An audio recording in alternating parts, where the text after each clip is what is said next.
E nosso estudo de hoje está no Evangelho de Lucas, capítulo 12, versículo 20. E o que tens ajuntado, para quem será? Emmanuel fala na lição 56 do livro Caminho, Verdade e Vida, Lucros. Em todos os agrupamentos humanos palpita a preocupação de ganhar. O espírito de lucro alcança os setores mais singelos. Meninos mal saídos da primeira infância mostram interessados em amontoar egoisticamente alguma coisa. A atualidade conta com mães numerosas que abandonam seu lar a desconhecidos durante muitas horas do dia a fim de experimentarem a mina lucrativa. Nesse sentido, a maioria das criaturas converte a marcha evolutiva em corrida inquietante. Por trás do sepulcro, ponto de chegada de todos os que saíram do berço, a verdade aguarda o homem e interroga: o que trouxeste? O infeliz responderá que reuniu vantagens materiais, que se esforçou para assegurar a posição tranquila de si mesmo e dos seus. Examinada, porém, a bagagem, verifica-se quase sempre que as vitórias são derrotas fragorosas. Não constituem valores da alma, nem trazem o selo dos bens eternos. Atingindo a semelhante equação, o viajor olha para trás e sente frio. Prende-se de maneira inexplicável aos resultados de tudo que amontoou na crosta da terra. A consciência inquieta enche-se de nuvens e a voz do Evangelho soa-lhe aos ouvidos: pobre de ti, porque teus lucros foram perdas desastrosas. E o que tens ajuntado, para quem será?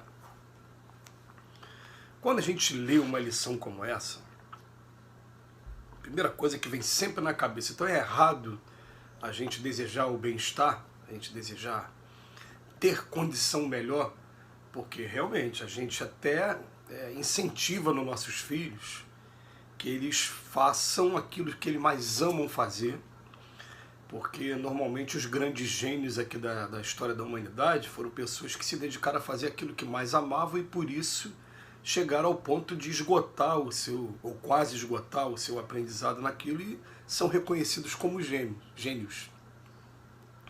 Porém, a gente também chama a atenção para o fato de que sempre que puderem conjugar o prazer de fazer aquilo que ama com também ganhar, de maneira que você possa estar tendo uma vida razoavelmente dentro dos padrões ali das necessidades humanas, a gente escolhe, né, fazer uma coisa que seja bom e ao mesmo tempo me dê uma remuneração digna, que me permita viver, ter pelo menos o necessário e às vezes um pouquinho a mais do que o necessário, para que possibilite a gente também, a gente fazer algumas coisas em prol de nós mesmos e em prol de outras pessoas também. Porque a gente tem que lembrar o seguinte: quando eu falo em prol de nós mesmos,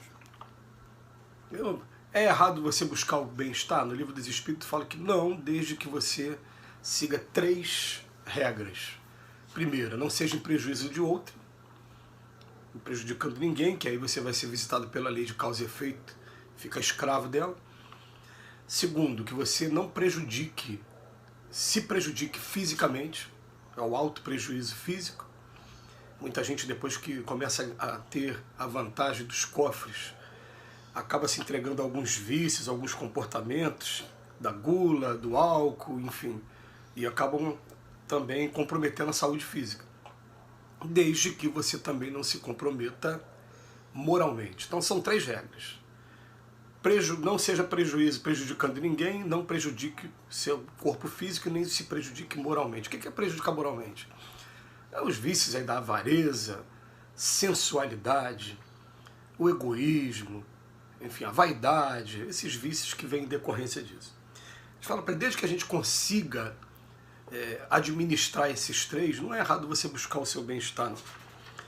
Mas ele vem falar o seguinte: esteja preparado para o dia em que a gente vai ter que largar tudo aqui. E quando largar tudo aqui, o problema é que muita gente, como ele diz aqui no texto, fica preso ao que construiu, e principalmente a revolta do que vai ser feito daquilo que ele construiu. O que os filhos vão fazer, o que algum parente de fora, ou então alguma outra pessoa desconhecida foi lá e roubou o seu patrimônio, e a pessoa fica inquieta, como na verdade o patrimônio nunca foi dele. Eu tenho que botar na minha cabeça isso. Eu estou sentado numa poltrona aqui agora, num escritório, eu tenho o meu piano aqui do meu lado, tenho um computador aqui na frente. Isso tudo aqui é emprestado.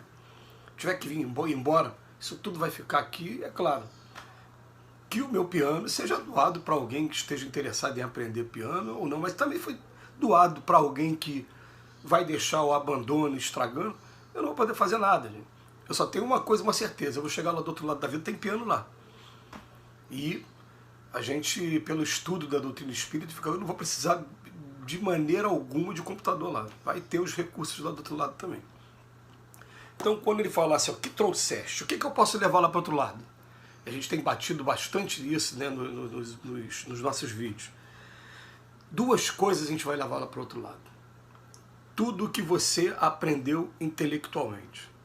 Então, tem um texto no Evangelho segundo o Espiritismo que fala que a prova da riqueza ela é excelente para você desenvolver os seus dons intelectuais. Então ele fala para a gente o seguinte, ó, vai fazer curso, faz tudo o que você puder.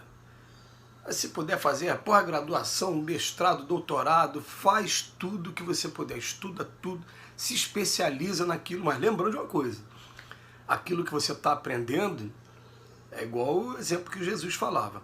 Não pode ser igual aquele candeeiro que você acende e bota debaixo da cama, não. Depois você vai colocar o seu conhecimento, né, à disposição das pessoas, como eu vejo amigos aí que, né, cumprindo a missão deles, eles vão para a Europa, eles vão para os Estados Unidos fazer cursos que vão especializar cada vez mais a área que eles escolheram para depois voltar para cá e mostrar o fruto dos seus conhecimentos. Isso é válido. Isso a gente vai levar para o outro lado. E qual é a outra coisa que a gente leva para o outro lado? São duas coisas. A primeira coisa que eu aprendi intelectualmente. Qual é a segunda? Toda a diferença que eu tiver feito na vida das pessoas. Então me emociona muito eu ter visto pessoas que tiveram recursos, possibilidades financeiras aqui na Terra e que o dia que elas se despediram, veio um monte de gente falar comigo, ah, meu Deus, quando eu precisei foi fulano que me ajudou. Quantas vezes ele fez uma consulta para mim, ele era um médico, ele nunca me cobrou nada, ele me deu o remédio. Quantas vezes ele advogou para mim sem me cobrar nada, porque ele tinha essa coisa dentro. Então, aquelas pessoas que você fez a diferença na vida delas, elas vão saber, até porque a gente mesmo, quando a gente fecha os olhos e começa a pensar assim, quem foram as pessoas que fizeram diferença na minha vida? De verdade, naqueles momentos mais difíceis, aquela pessoa estava ali para o que der e vier. A gente vai saber identificar quem são essas pessoas, então essas pessoas têm uma coisa especial para a gente. É tão especial que se tocar o telefone aí 3 horas, 4 horas da manhã, quando você está no meio do sono e você olha para a bina do telefone e vê que é fulano, você vai parar tudo e vai atender correndo, fala, o que foi? Tá precisando de alguma coisa?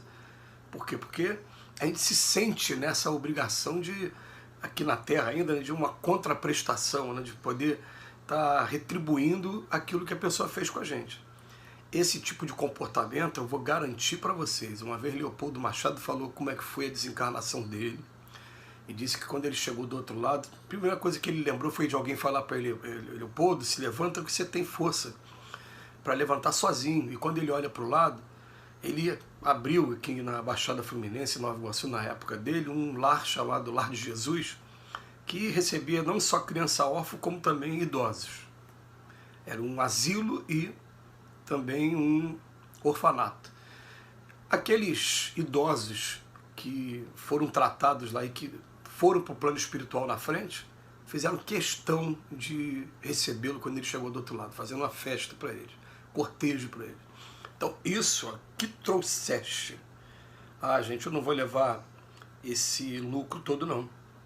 E se eu não tiver sabido usar o lucro, ou então tiver usado o lucro só para entorpecimento das minhas faculdades, sejam elas físicas, sejam elas morais, ou então o meu lucro tiver sido construído através do prejuízo dos outros que vai chegar lá do outro lado da vida e vão me cobrar contas, né, daquilo que eu fiz, esse patrimônio vai ser porta para a palavra feia, né, desgraça nossa.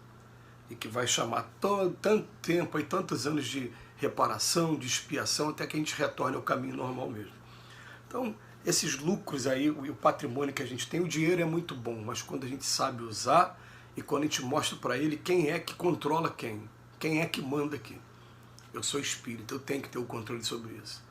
Que Jesus nos abençoe hoje e sempre.